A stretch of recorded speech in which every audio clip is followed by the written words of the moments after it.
The door slammed so hard I felt it in my chest. I stood on the porch of the house I'd built with my own hands, staring at the carved oak door that now separated me from my son. Rain started to fall, cold and steady, soaking through my worn jacket. "You'll die alone, old man."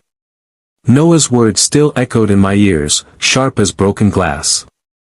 Before we dive fully into the story, please subscribe to the channel and write in the comments what time it is where you are now. I'd raised him in this house. Taught him to ride a bike on that driveway. Held him when his mother died 8 years ago. And now, at 63, I was being thrown out like trash. His wife Ava stood behind him in the doorway, her arms crossed, that satisfied smile playing on her lips. She'd been working toward this moment for months, I realized now. Every small comment, every rolled eye, every time she'd whispered something to Noah that made him look at me differently. "We're done taking care of you, Donald," she'd said coldly. "You've been nothing but a burden." I wanted to tell him the truth. About the billions sitting in accounts he didn't know existed. About the empire I'd built in secret. About why I'd lived so simply all these years. But I said nothing. I just turned and walked into the rain. My phone buzzed as I reached the end of the driveway. Unknown number. I almost didn't answer. "Mr. Blackwood?" A woman's voice, professional and crisp. "This is Margaret Chen from Sterling Financial. We've been trying to reach you for 3 days." I kept walking, my shoes soaking through. "Not a good time." "Sir, it's about the Patterson merger. The board needs your signature by tomorrow, or we lose the deal. That's $3 billion. "Handle it," I said quietly. "Use the proxy authority I gave you last year." Silence. Then, carefully, "Mr. Blackwood, are you all right? You sound—" "I'm fine, Margaret. Just family trouble." I hung up before she could ask more questions. Behind me, through the lit windows of my house, I could see Noah and Ava celebrating. He poured wine. She laughed. They looked relieved. They had no idea that the broke old man they'd just thrown out owned the very bank that held their mortgage. Or that the car Noah drove was leased through one of my subsidiary companies. Or that the comfortable life they enjoyed existed because I'd quietly paid for everything while living like I had nothing. I drove to the only place that still felt safe, the old warehouse district on the east side of town. The building looked abandoned from the outside, windows dark, paint peeling. Perfect. Inside was different. Motion sensors triggered soft lighting as I entered. My private office took up the entire top floor, filled with monitors, filing cabinets, and a desk made of reclaimed wood from my first failed business. I kept this place secret. Even my lawyers didn't know about it. It was where I came to think, to plan, to remember who I was before the money. I pulled out my phone and scrolled through my contacts until I found her name, Carol Williams. My late wife's sister. She'd been the only one who knew the truth about my wealth, the only one who understood why I kept it hidden. The phone rang 3 times before she answered. "Donald? It's nearly midnight. He kicked me out, Carol." A long pause. Then, softly, I knew this day would come. "Where are you now?" "The warehouse." "Can you meet me tomorrow?" "First thing," she promised. "And Donald? Eliana left something for you. For when this happened." My wife's name still hurt to hear. "What do you mean?" "She knew, Donald. She knew they'd turn on you eventually. Tomorrow. I'll explain everything." I spent the night in my warehouse office, unable to sleep. Through the windows, I watched the city lights flicker like distant stars. This was the same view I'd had 30 years ago, when I was just starting out, when I had nothing but ideas and desperation. My phone kept buzzing with notifications. Market reports. Stock alerts. Merger updates. The business world never slept, and neither did the fortune I'd built in shadows. At 3 in the morning, I opened an old file cabinet and pulled out a folder marked, Noah, Trust Fund. Inside were documents showing the $20 million I'd set aside for him when he turned 30. His birthday was in 2 months. He had no idea it existed. I'd planned to surprise him, to finally reveal everything. To show him that his broke father had actually spent decades building something he could inherit. Now, looking at his signatures on documents Ava had clearly prepared, I saw how she'd slowly poisoned his view of me. The medical bills she'd claimed I couldn't pay, I'd paid them all, secretly, through charitable foundations. The loans, she said I'd taken from them, fabricated entirely. She'd built a cage of lies around my son, and he'd walked right into it. But what she didn't know was that I'd been building something too. Not a cage. An empire. And I was about to show them both what it looked like when it came crashing down. Carol arrived at dawn, carrying a worn leather bag I recognized immediately. It had been Eliana's, the one she took to the hospital during her final days. She gave this to me a week before she died, Carol said, setting it on my desk. Made me promise not to give it to you until Noah turned against you. How did she know? Carol's expression was sad. Because she saw how Ava looked at things. At money, at status, at power. She told me, that girl doesn't love Noah. She loves what she thinks we have.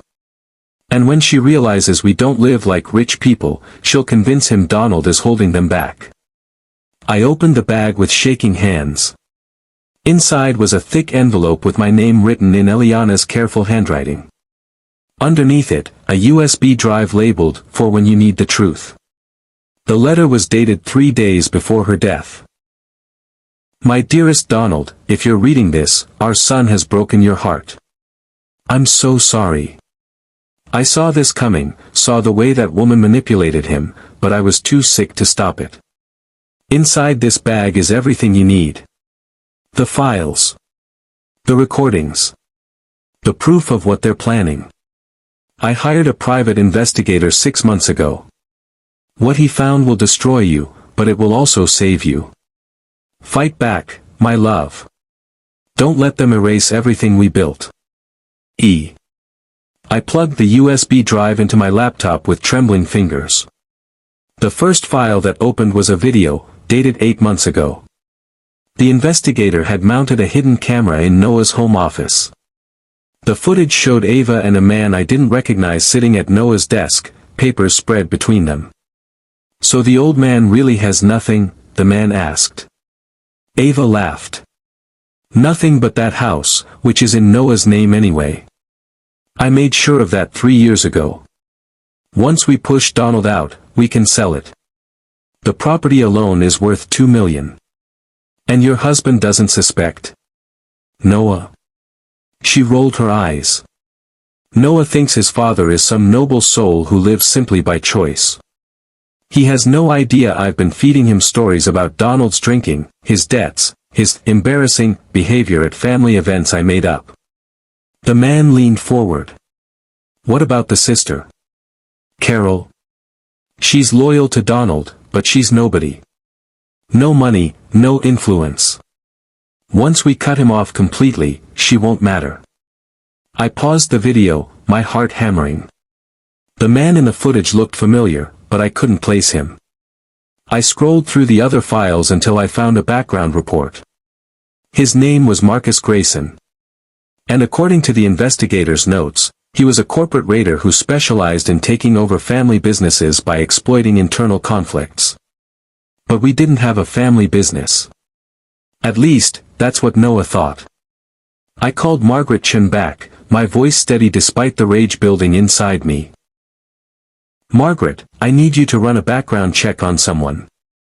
Marcus Grayson. I heard typing. One moment, sir. Marcus Grayson. Oh. Mr. Blackwood, this is concerning. Tell me. He's been investigating your holdings. He filed multiple information requests through shell companies over the past year. He knows about Patterson Industries, about the real estate portfolio, about Sterling Financial.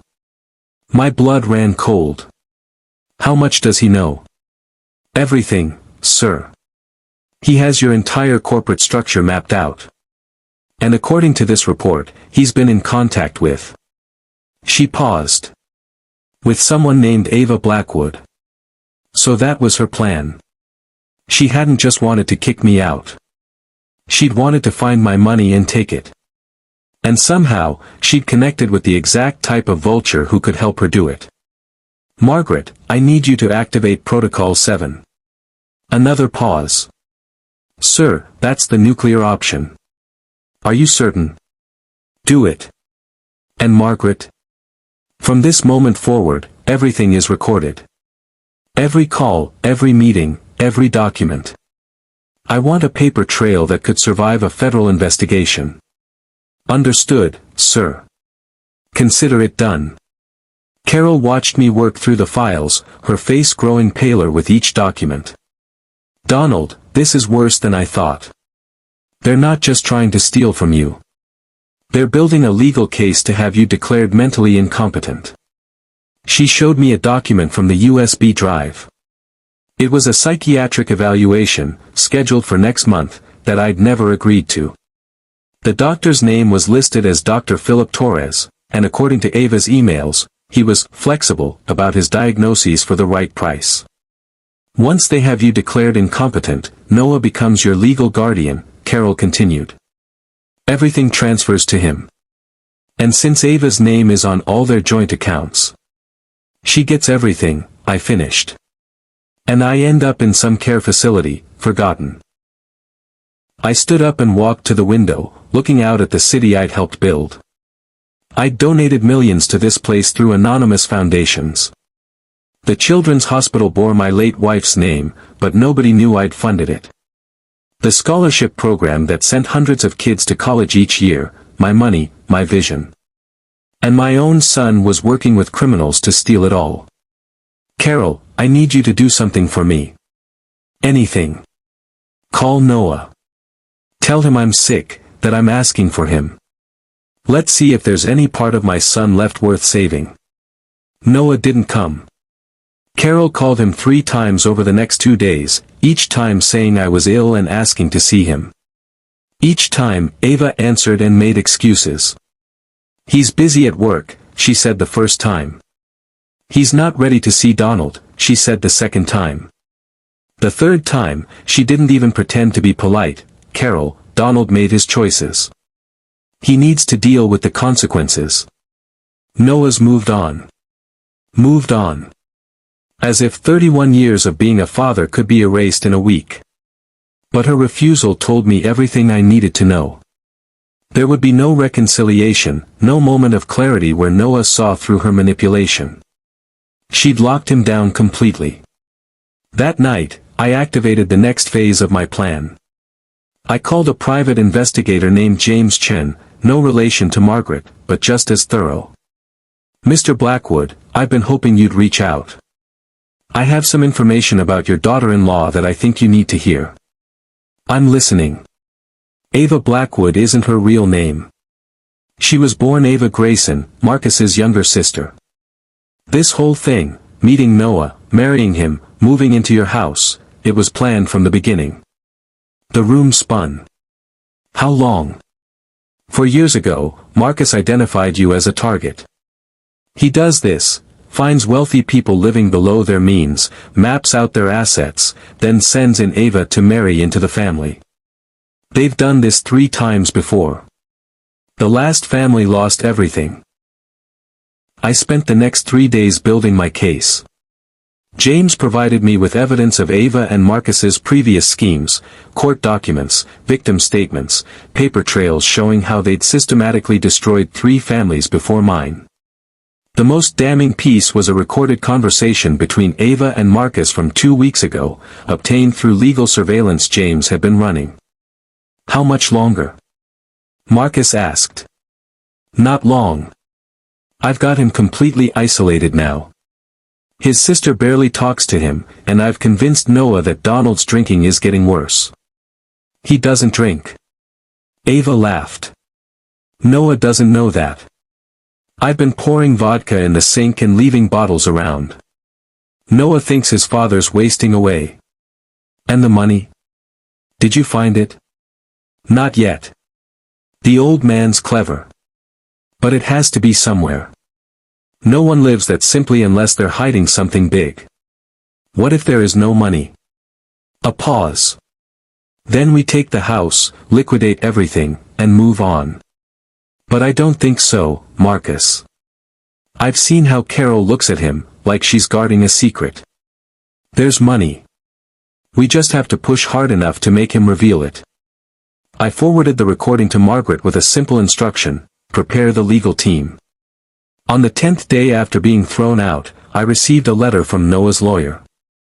It was a petition to have me evaluated for diminished mental capacity, citing erratic behavior, financial irresponsibility, and inability to care for oneself. The hearing was scheduled for 2 weeks from now. Ava had moved faster than I'd expected. I called my own attorney, a woman named Sarah Mitchell who'd handled my business affairs for 20 years.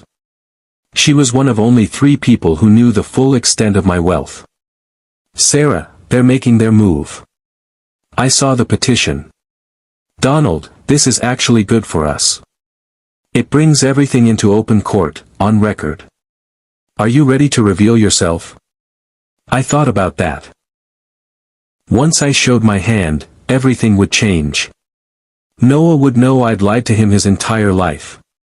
The press would tear into the story of the secret billionaire. My quiet life would end forever. But staying silent meant letting Ava win. It meant watching my son become an accomplice to fraud. It meant betraying everything Eliana had asked me to fight for. I'm ready. Prepare the full disclosure. Donald, once we do this, there's no going back. I know. But Sarah? Make sure Noah's in that courtroom. I want him to hear everything. The night before the hearing, I couldn't sleep. I kept replaying memories, Noah's first steps, his graduation, the day I walked him down the aisle to marry Ava. How had I missed the signs? How had I let her get so close? At 3 in the morning, I drove to the house I'd built. My house. The lights were off except for one window on the second floor, Noah's old bedroom, the one he'd moved back into after I left. I sat in my car across the street, just watching. Through the window, I could see him moving around, pacing maybe. Was he having doubts? Was there some part of him that knew this was wrong? My phone buzzed. A text from Carol, can't sleep either. You're doing the right thing. Eliana would be proud. I texted back, am I though? Or am I about to destroy my son's life?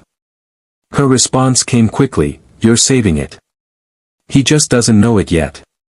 At dawn, I drove to the courthouse, where Sarah was already waiting with 3 assistants carrying boxes of documents.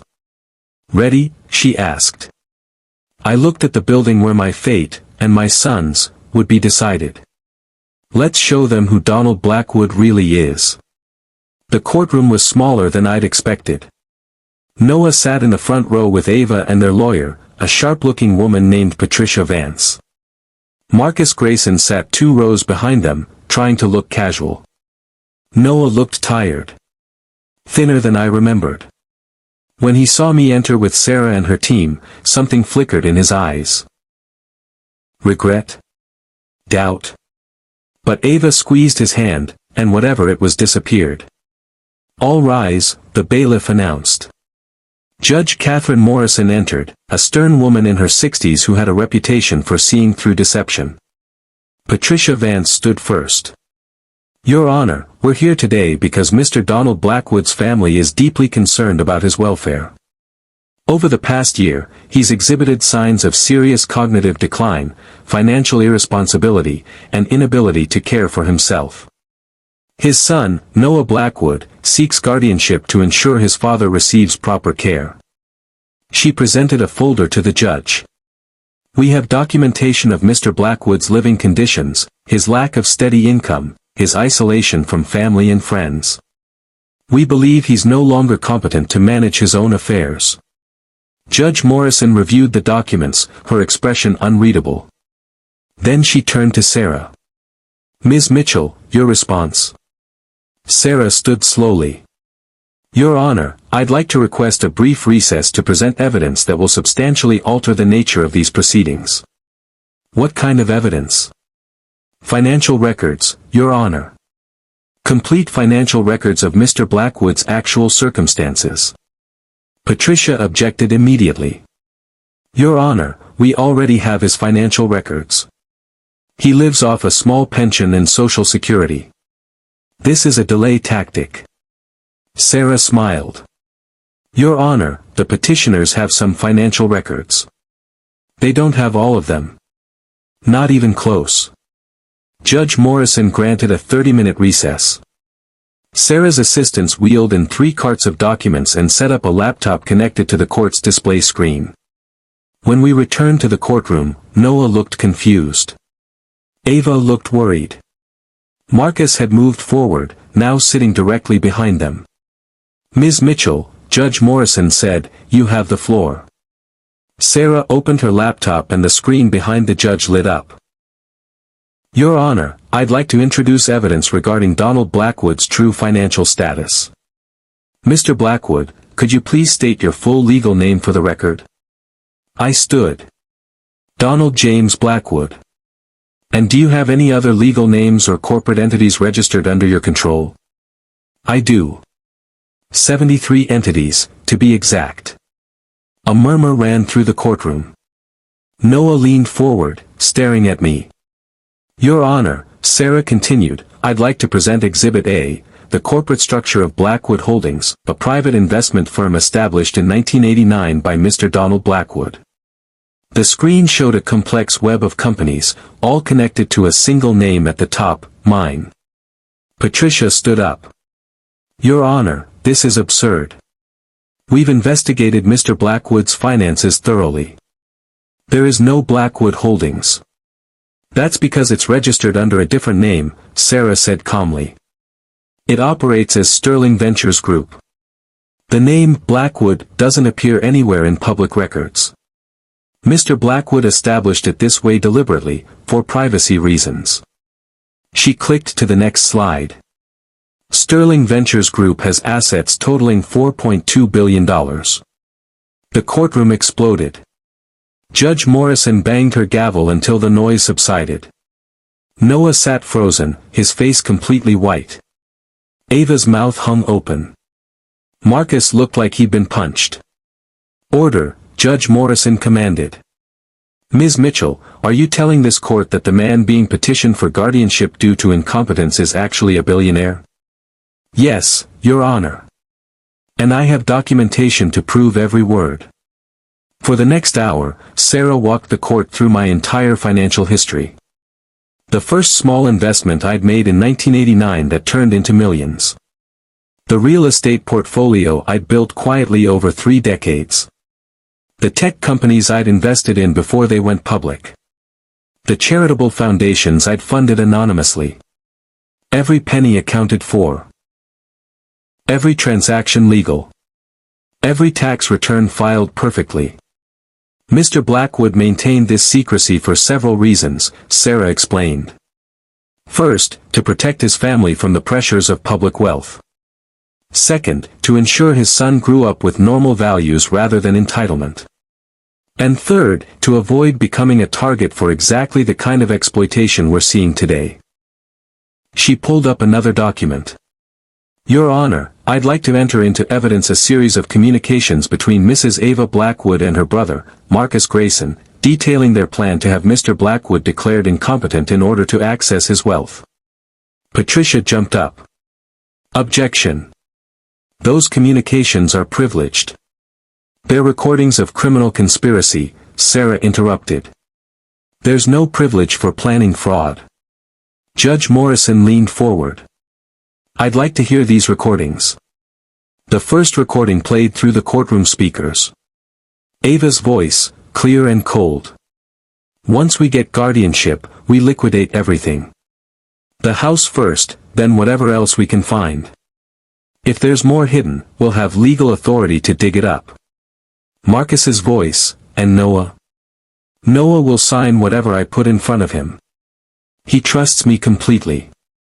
I watched my son's face as he heard his wife's words. The color drained away. His hand started shaking. The second recording was worse.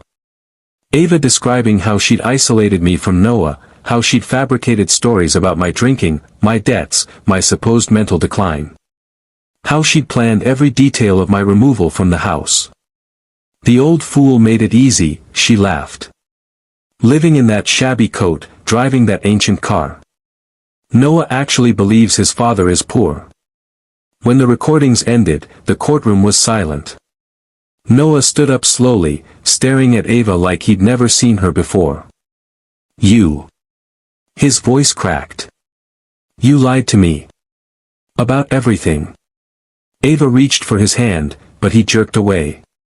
Noah, I can explain. You made me throw out my father. You made me believe he was. He couldn't finish the sentence. Judge Morrison's voice cut through the tension. Mrs. Blackwood, I'm ordering you to remain in your seat. Bailiff, please ensure Mrs. Blackwood and Mr. Grayson don't leave this courtroom. She turned to Patricia. Ms. Vance, do you wish to continue with this petition? Patricia looked at her clients, at the evidence on the screen, at the judge's stern face. No, Your Honor. We withdraw the petition. Wise choice. This case is dismissed. The courtroom emptied slowly. Ava and Marcus were escorted out by the bailiff for questioning about the fraud conspiracy. Patricia Vance left without looking at anyone. Noah remained in his seat, staring at his hands. I stood near the defense table with Sarah, watching him, unsure whether to approach. Finally, he stood and walked over to me. He stopped 3 feet away, his eyes red. $4 billion, he whispered. You had $4 billion, and you let me throw you out in the rain. Yes. Why? I met his eyes. Because I needed to know who you really were. The money was always going to be yours someday, Noah. But I had to see if you'd earned it. If you'd learned the values your mother and I tried to teach you. His face crumpled. And I failed. No, I said gently. You were manipulated by someone very skilled at manipulation. But the fact that you're standing here right now, asking these questions instead of running away, that tells me something important. What? That there's still hope for you. For us. Noah's legs seemed to give out. He sat down hard on the bench, his head in his hands. I told you you'd die alone. I threw you out of your own house. How do you not hate me? I sat beside him, keeping a respectful distance. Because you're my son. And because I remember being young and stupid too. I made my own mistakes, trusted the wrong people, believed things I shouldn't have believed. But I should have known. I should have seen through her. Maybe. But she was very good at what she did, Noah. She and Marcus have done this to 3 other families before ours. They're professionals. We sat in silence for a long time. Finally, Noah asked the question I'd been dreading. Why did you hide it? The money, the success, all of it. Why live like you had nothing? I took a breath. Do you remember your mother's funeral? He nodded. Do you remember that man who spoke, the one who talked about how she'd helped his daughter get into college? Vaguely. His daughter received a full scholarship from a foundation I created in your mother's name. We never told anyone we funded it. We just helped. Quietly. I pulled out my phone and showed him a photo of a children's hospital. This is St. Eliana's. Named after your mother. I funded the entire building. The staff thinks it came from an anonymous donation. I scrolled to another photo. This homeless shelter downtown. I built it. The library renovation last year. Mine. The scholarship program that sends 50 kids to college every year.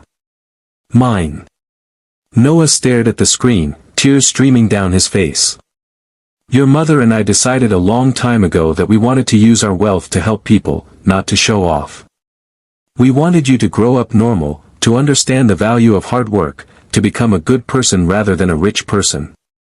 Did it work? He asked bitterly. I think so.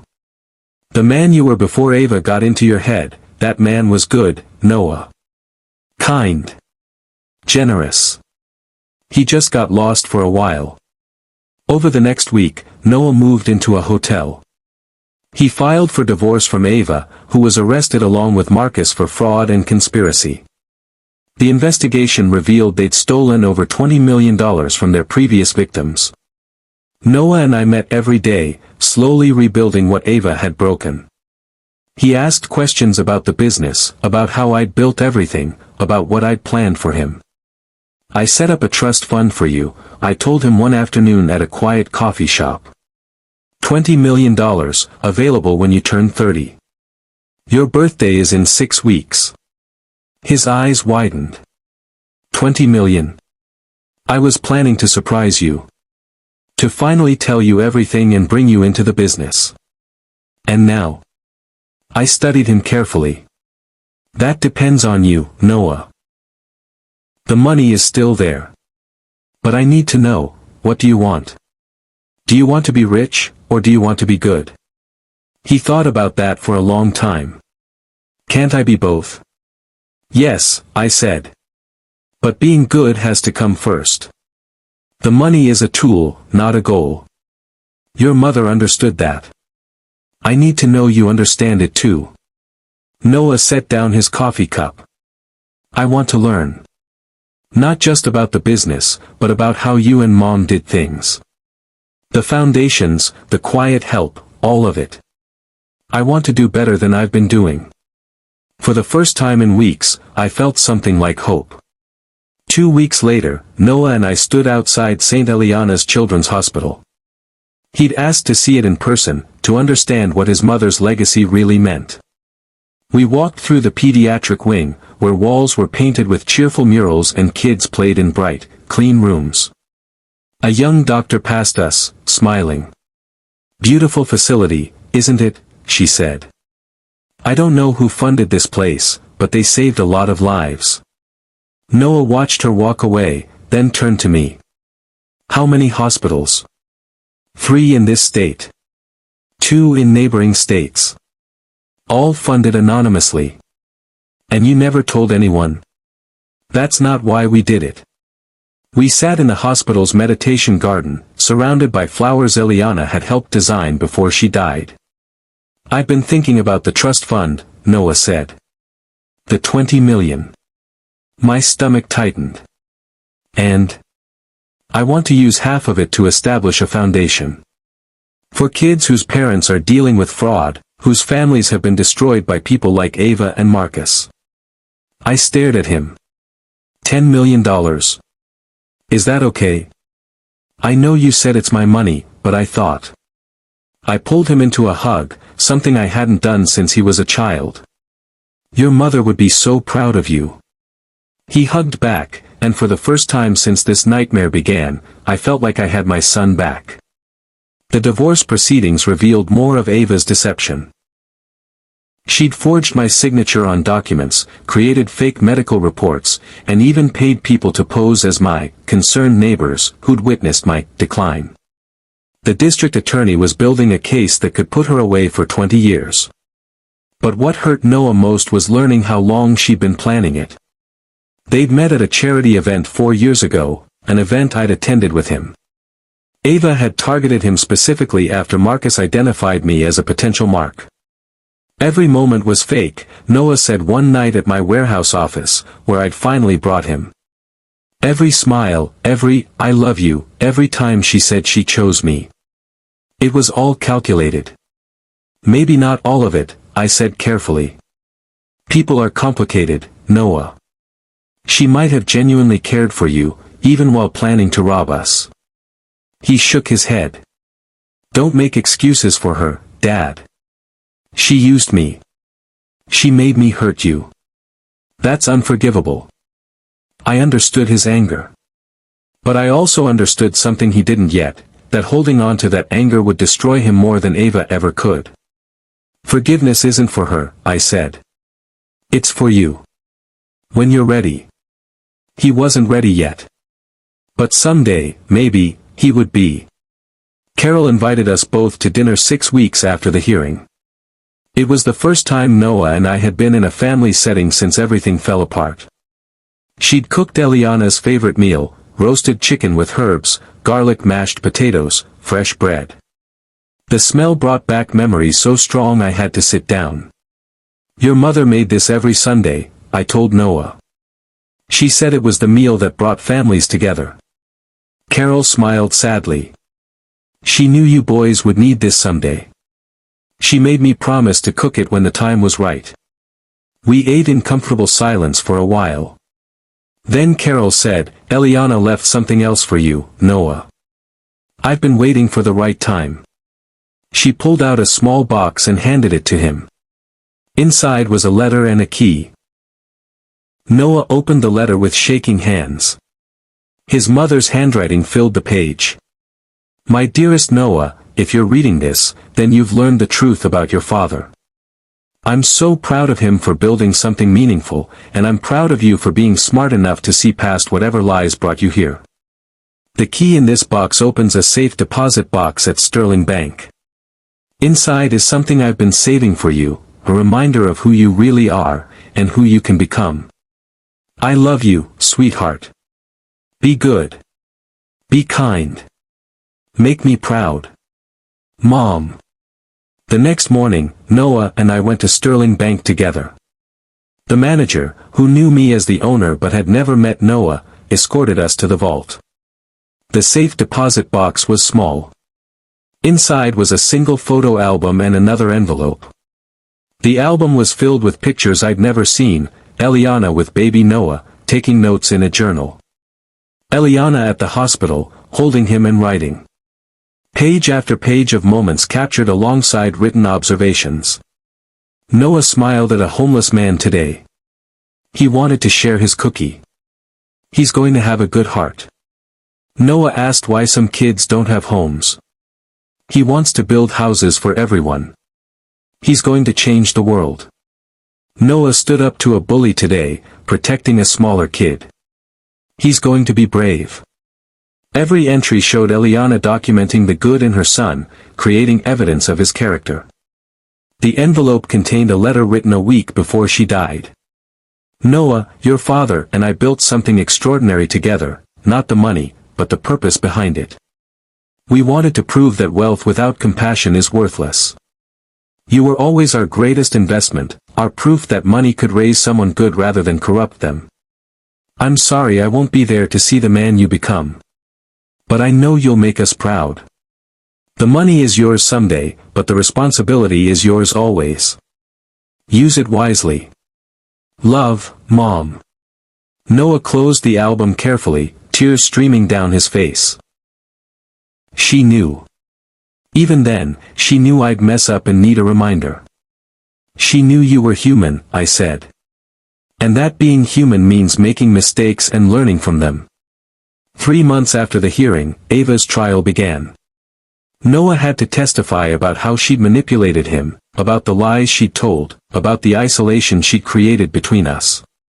I watched him on the stand, answering the prosecutor's questions with painful honesty. Did you love her? The prosecutor asked.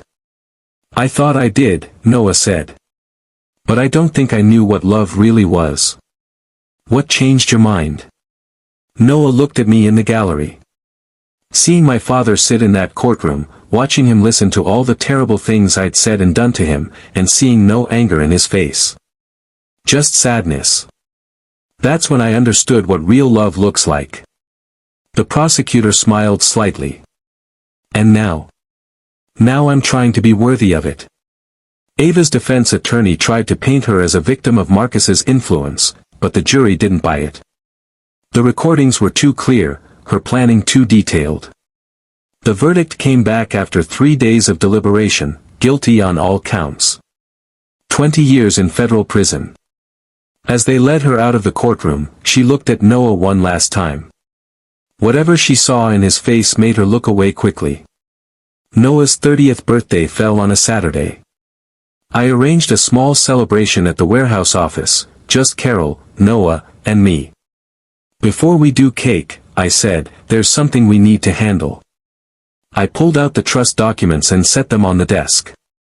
$20 million, as promised. Half will go to the foundation you want to establish. The other half is yours to do with as you wish. Noah stared at the papers. That's a lot of responsibility. It is. But I think you're ready for it. He picked up a pen, then paused. Dad, I've been thinking about something. The foundation, I want to name it after Mom. The Eliana Blackwood Foundation for Family Recovery. Carol's eyes filled with tears. She would love that. And the other 10 million, Noah continued, I want to invest it back into your companies. Not as a gift, but as a working partner. I want to learn the business from the ground up, earn my place instead of just inheriting it. I looked at my son, really looked at him, and saw the man he'd become through all this pain. Your mother would be so proud of you right now. I hope so, he said quietly. I've got a lot to make up for. We all do, I said. That's what life is, making mistakes and trying to do better. He signed the documents, and just like that, my son became a philanthropist and a businessman. We cut the cake Carol had made, and for the first time in months, the warehouse office felt like a home. The Eliana Blackwood Foundation opened 6 months later in a renovated building downtown. Noah ran it with a passion I hadn't seen in him before, working 16-hour days to help families torn apart by fraud and manipulation. He hired counselors, lawyers, and financial advisors, all focused on helping victims rebuild their lives. Within the first year, they'd helped 83 families recover over $12 million in stolen assets. The local news did a story on the foundation, though Noah insisted on keeping our family connection private. This isn't about us, he told the reporter. It's about the people we're helping. I watched the interview from my warehouse office, feeling that same pride I'd felt when he took his first steps. Carol called me that night. Eliana's watching, she said. And she's smiling. I hope so. I really hope so. Donald, you did it. You raised a good man. We did it, I corrected. Eliana and I together. And almost lost him in the process. But you didn't lose him. That's what matters. I looked at the photo of Eliana on my desk, the one from our wedding day, her smile bright and full of hope. I miss her, Carol. Every day, I miss her. I know. But she left you the best parts of herself. Noah has her heart. 1 year after the trial, Noah asked to meet me at St. Eliana's hospital. When I arrived, he was standing in the lobby with the hospital director, both of them smiling. Dad, I want to show you something. They led me to a new wing under construction. The sign outside read, the Donald Blackwood Wing for Family Counseling. I stopped walking. Noah, what is this? The foundation needed a permanent space for family therapy, but we didn't have the budget. So I used some of my trust fund to add this wing to the hospital. It'll provide free counseling to families dealing with fraud, manipulation, and financial abuse. The director stepped forward. Mr. Blackwood, your son has done something remarkable here. This wing will help thousands of families over the years. I couldn't speak. I just pulled Noah into a hug and held on. You taught me that money is a tool, he said quietly. I'm trying to use it the right way. You are, I managed. You really are. We walked through the construction site together, Noah explaining his vision for the space. Counseling rooms, legal consultation offices, even a children's play area for kids whose parents were in therapy. Mom would want this, he said. A place where broken families can heal. She would, I agreed. And she'd be proud that you're the one building it. That evening, Noah and I had dinner at a small restaurant near the hospital. It had become our tradition, meeting once a week to talk about the business, the foundation, and life. "I've been thinking about something," Noah said, pushing his food around his plate. "About forgiveness." "Ava?" He nodded. "I hate what she did. I hate how she used me, how she made me hurt you. But carrying that anger around, it's exhausting." "Forgiveness doesn't mean forgetting," I said carefully. "Or excusing what she did." "I know. But you forgave me. After everything I said, everything I did, you just forgave me. You're my son. And she was my wife. Or I thought she was." He set down his fork. "I wrote her a letter. In prison. I didn't send it yet." "What did it say?" "That I forgive her for what she did to me. Not for you, that's yours to give or not give. But for my own peace, I forgive her." I reached across the table and squeezed his hand. "That takes real strength, Noah. I learned it from you." We finished dinner in comfortable silence, the kind that only comes from rebuilding trust one conversation at a time. 2 years after everything fell apart, Sterling Ventures Group went public with a portion of its holdings. It wasn't necessary financially, but Noah and I agreed it was time to be more transparent about the company's mission. The press conference was surreal. Reporters filled the room, cameras everywhere, questions flying. "Mr. Blackwood, you've been called the ghost billionaire. Why reveal yourself now?" I looked at Noah, who stood beside me at the podium. "Because my son taught me that hiding doesn't protect the people you love. Transparency does. We're going public because we want to inspire other wealthy families to use their resources for good." "What about the scandal with your daughter-in-law?" "That's a private family matter that's been resolved through the legal system. What matters now is the work we're doing through the Eliana Blackwood Foundation and other charitable initiatives." Noah stepped forward. "My mother believed that wealth was a responsibility, not a privilege. We're honoring her memory by making that belief public." The press conference lasted an hour. By the time it ended, #GhostBillionaire was trending on social media, and calls were flooding in from other families who wanted to establish similar foundations. Sarah pulled me aside afterward. "You know this changes everything, right? No more quiet life. No more anonymity." "I know," I said, watching Noah handle follow-up questions with confidence. "But some things are worth sacrificing privacy for." Marcus Grayson's trial came 3 years after Ava's. He'd fled the country after her conviction, but Interpol eventually found him in Costa Rica. The prosecution wanted Noah to testify, but he declined. "I've moved on," he told the district attorney. "Ava's testimony is enough." And it was. Marcus received 25 years for fraud, conspiracy, and racketeering. The judge called him a predator who destroyed families for profit. When the verdict was announced, Carol called me. "It's finally over." "Is it?" I asked. "Does this kind of thing ever really end?" "The legal part does. The healing part, that takes longer." She was right. Even 3 years later, Noah still had moments where he'd see something, a woman's laugh, a particular perfume, that reminded him of Ava and what she'd done. But those moments came less frequently now, and when they did, he'd learned to sit with the pain instead of running from it. "Therapy helps," he told me one afternoon at the foundation office. "Turns out getting manipulated leaves some deep scars. But you're healing." "I am. Slowly. But I am." I looked around his office, walls covered with thank you letters from families the foundation had helped, photos of ribbon-cutting ceremonies, newspaper articles about their work. "Your mother would be so proud of what you've built here." "We built it," he corrected. "You, me, Carol, and Mom's memory. It's all of us." On the 4th anniversary of Eliana's death, Noah and I visited her grave together. We'd been doing this every year, but this time felt different. Carol met us there, carrying flowers, Eliana's favorite, white roses. She knew, Carol said as we stood around the headstone.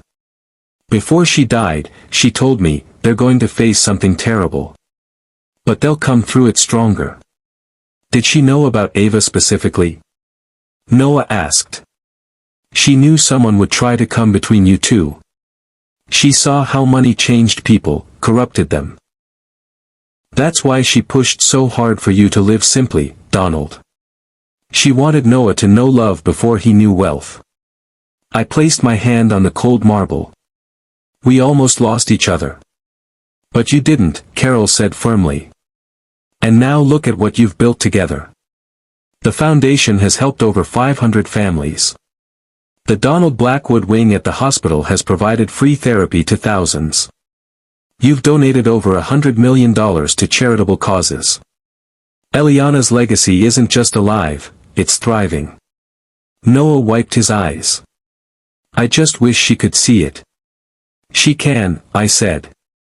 I have to believe she can. We stood there in silence, three people bound by love and loss, until the sun started to set. 32. 5 years after I was thrown out of my house, Noah and I stood in that same driveway, looking at the home I'd built. Do you want it back? Noah asked. It's legally yours. Always was. I shook my head. No. Too many bad memories now. Besides, I've grown to like the warehouse. What should we do with it then? I'd been thinking about that. Turn it into a group home. For families in transition, people who've lost everything and need a place to rebuild. Noah smiled. The Eliana house. Exactly. Over the next 6 months, we renovated the entire property. The marble floors stayed, Eliana had picked them out, but everything else was redesigned for communal living. 6 family suites, a shared kitchen, a therapy room, a children's play area. The grand opening was emotional. Carol cut the ribbon while Noah and I stood on either side of her. The first families moved in that day, 3 women with children, all survivors of financial fraud. One of them, a woman named Patricia, approached me afterward. Mr. Blackwood, I don't know how to thank you. You don't have to, I said. Just pass it forward someday. Help someone else when you're back on your feet. I will, she promised. I absolutely will. Noah got married again on a spring morning 6 years after his divorce from Ava. Her name was Sarah, not my lawyer, different Sarah, and she worked as a teacher at an elementary school in a low-income neighborhood. They'd met at a foundation event where she was volunteering. She knew who Noah was, knew about the scandal, and didn't care. I'm interested in who you are now, she told him on their first date. Not who you were then. The wedding was small, just Carol, me, a few close friends, and Sarah's family. No luxury, no excess. Just 2 people who'd found each other after painful pasts promising to build something good together. As Noah and Sarah exchanged vows, I thought about Eliana. About how she believed in second chances, in redemption, in the power of love to heal even the deepest wounds. Carol squeezed my hand. She's here, she whispered. I know, I said. I can feel her. At the reception, Noah pulled me aside. Dad, I want you to know something. These past 6 years, rebuilding our relationship, learning the business, starting the foundation, they've been the best years of my life. Mine too, son. I wasted so much time being angry and resentful. Believing Ava's lies. Pushing you away. You found your way back. That's what matters. He hugged me tight. Thank you for not giving up on me. Never, I said. Not ever. 8 years after that rainy night when I was thrown out, Sterling Ventures Group was worth over $6 billion. The Eliana Blackwood Foundation had helped 2,000 families. The Donald Blackwood Wing had provided therapy to 15,000 people. But the numbers weren't what mattered. What mattered was the letter I received from Patricia, the first resident of Eliana House. She'd completed her degree, gotten a job as a financial counselor, and was now helping other fraud victims navigate their recovery. What mattered was watching Noah teach his 3-year-old daughter, Eliana, to share her toys with other kids at the park. What mattered was Carol's smile when she saw our family gathered for Sunday dinners, the tradition we'd started after everything fell apart. One evening, I sat in my warehouse office, looking at the city lights. My phone buzzed with a text from Noah, "Just put little Ellie to bed." She asked me to tell her a story about Grandma. I told her about the hospitals and the foundations. She said, "Grandma sounds like a superhero." I think she's right. I texted back, "She was. And you're becoming one too." His response came quickly, "Learn from the best." I set down the phone and looked at Eliana's photo on my desk. "We did it," I whispered. "We almost lost him, but we got him back." In the silence of the office, I could almost hear her voice, "I never doubted you would." 10 years after I walked out of my house in the rain, I stood at a podium accepting a humanitarian award for the work of our foundations. The ballroom was filled with people whose lives had been touched by our work. Families we'd helped, donors we'd inspired, staff members who'd dedicated their careers to our mission. But the only person I was really looking at was Noah, sitting in the front row with Sarah and little Ellie. He was crying, happy tears this time. "This award isn't for me," I said into the microphone. "It's for my late wife, Eliana, who taught me that wealth without purpose is meaningless. It's for my sister-in-law Carol, who kept her secrets and kept our family together when everything fell apart. And most of all, it's for my son Noah, who lost his way and found it again, who turned his mistakes into motivation to help others avoid the same pain." I paused, looking directly at Noah. 10 years ago, he told me I'd die alone. He was wrong. I'm surrounded by love. By family, by purpose, by the knowledge that we're using our resources to make the world a little bit better. After the ceremony, Noah met me at the bar. We ordered club sodas, neither of us drank anymore. "You know what the best part of tonight was?" he asked. "What?" "Ellie asked me earlier if I was proud of Grandpa. I told her I was the proudest son in the world." My eyes stung. "You're making your mother proud, Noah. Every single day." "We're making her proud," he corrected. Together. We touched glasses, a simple gesture that held 10 years of pain, forgiveness, and redemption. Outside the hotel windows, the city sparkled with lights, lights in hospitals we'd built, shelters we'd funded, schools we'd supported. My son had yelled that I'd die alone. But standing there with him, surrounded by the evidence of what we'd built together, I realized I'd never been less alone in my life. "To second chances," Noah said. "To family," I added. "To Mom," we said together. And somewhere, I knew, Eliana was smiling. If you like this story, please like this video, subscribe to the channel and share your impressions of this story in the comments. Thank you for watching.